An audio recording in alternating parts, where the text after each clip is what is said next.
Kita semua menyadari cepat atau lambat apa yang terjadi di belahan dunia manapun dalam waktu yang singkat akan masuk juga ke Indonesia. Mulai dari tren fashion, food, gaya hidup, penyakit, masalah politik, masalah sosial, apapun itu akan cepat menular, baik yang baik maupun yang buruk. Tidak terkecuali apa yang terjadi di dunia barat saat ini. Di negara Eropa, masalah air traffic atau jalur transportasi udara, terutama bandara besar Eropa, terjadi kekacauan di mana-mana sehingga menular hingga Australia dan Amerika. Koper hilang, barang bertumpuk, penumpang antri hingga 5 jam.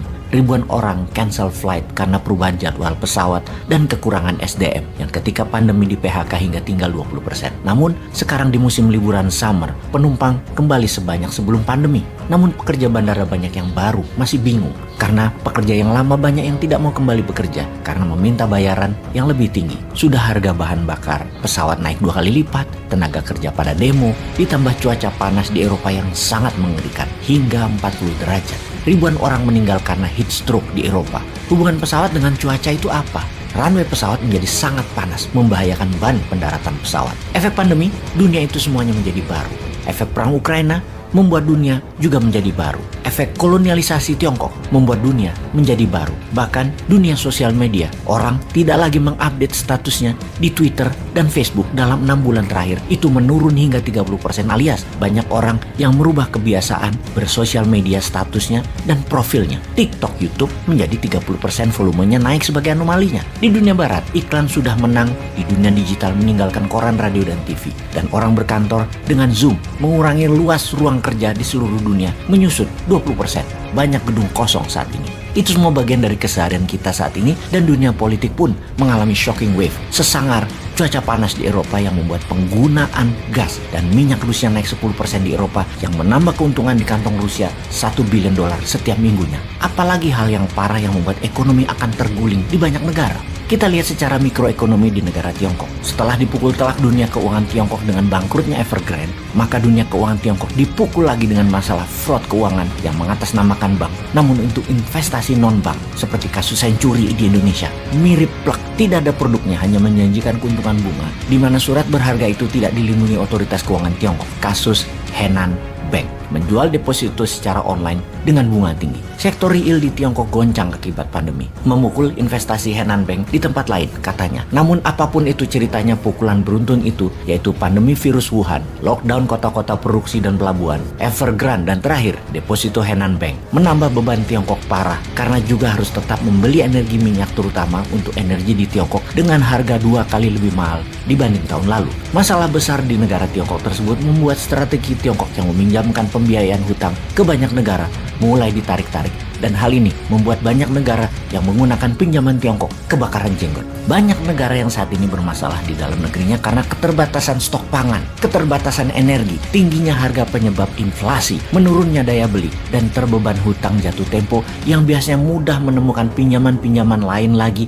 agar hutang tadi dibayar pakai pinjaman hutang lagi. Kehidupan agar bisa hidup dan berputar, namun tidak ada pada saat ini. Pendana mulai menarik investasinya dan tidak menambah lagi arus kas keluar. Amerika melakukan itu, Tiongkok melakukan itu, menarik investasinya, menarik dolarnya. Kita ke tanah air yang memasuki tahun politik yang mulai pada kampanye. Sebuah hutang besar bulan ini sekitar 500 triliun mengharuskan mendapatkannya melalui pinjaman baru. Kita beruntung masih bisa mendapat pinjaman. Hal ini mengingatkan kita atas apa yang terjadi di pemerintahan di atas sana. Pastinya lagi dilema, pastinya lagi bingung, lagi penat karena nggak ada yang kerja karena lebih mementingkan jualan untuk nanti 2024. Harga minyak dunia itu 2 kali dari perkiraan prediksi APBN. APBN memperkirakan harga di tahun 2022 berkisar $63.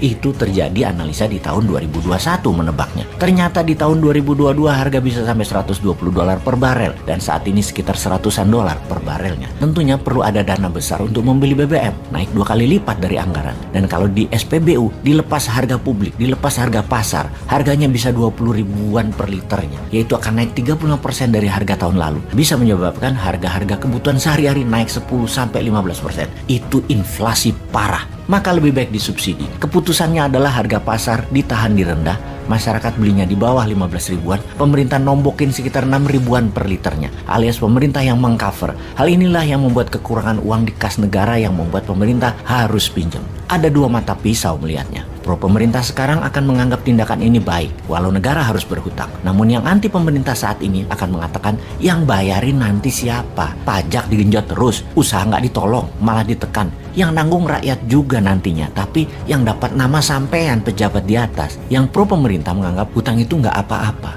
Sementara yang anti hutang komen, hutangnya harusnya yang membayar yang membuat pinjaman tersebut. Maka pertanyaannya adalah, apakah itu menjadi hal yang produktif buat cover hutangnya, buat cover bunganya, buat cover pokoknya? Mana hasilnya? Kok malah ngutang terus? Rakyat menjadi terbebani dengan beratnya membayar pajak untuk bayar hutang. Hutang tidak produktif lagi. Maka banyak komentar yang menyatakan, coba kalau presiden selagi menjabat itu boleh melakukan apapun seperti ngutang, pinjam, gadaikan aset negara, tapi di ujung masa jabatannya harus nol kembali. Hutang harus terbayar, aset tidak ada yang hilang. Coba bayangkan kalau itu jadi KPI, Key Performance Indicator, indikator prestasi bernegara. Itu baru adil menilai keberhasilan seorang pejabat, yaitu membuat negara profit, naik pertumbuhannya, dan tidak meninggalkan hutang. Prestasinya ada bukti angka, ada bukti rapot, bukan hanya gambar-gambar bangunan saja, namun ada angka pembuktian bangunan tadi membuat manfaat, yaitu keuntungan baik materi ataupun non-materi. Kita bisa menilai dengan angka lebih objektif. Apa yang pejabat telah buat,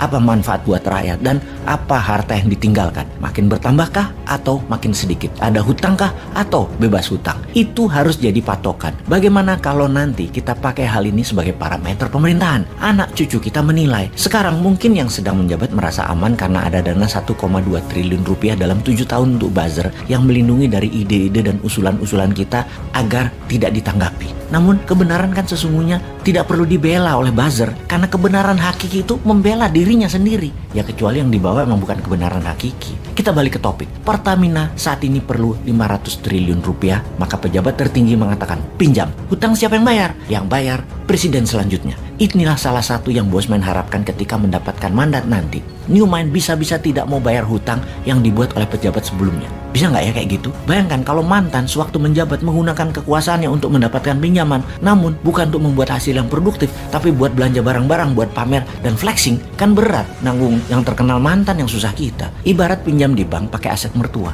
yang bukan buat usaha malah beli barang mewah, jalan-jalan ke luar negeri. Di ujung-ujungnya hutang menumpuk. Mertua nanya, ngapain aja tuh duit lu pakai? Jawabannya, sambil garuk-garuk kepala. Itu hanya ilustrasi yang anti pemerintahan.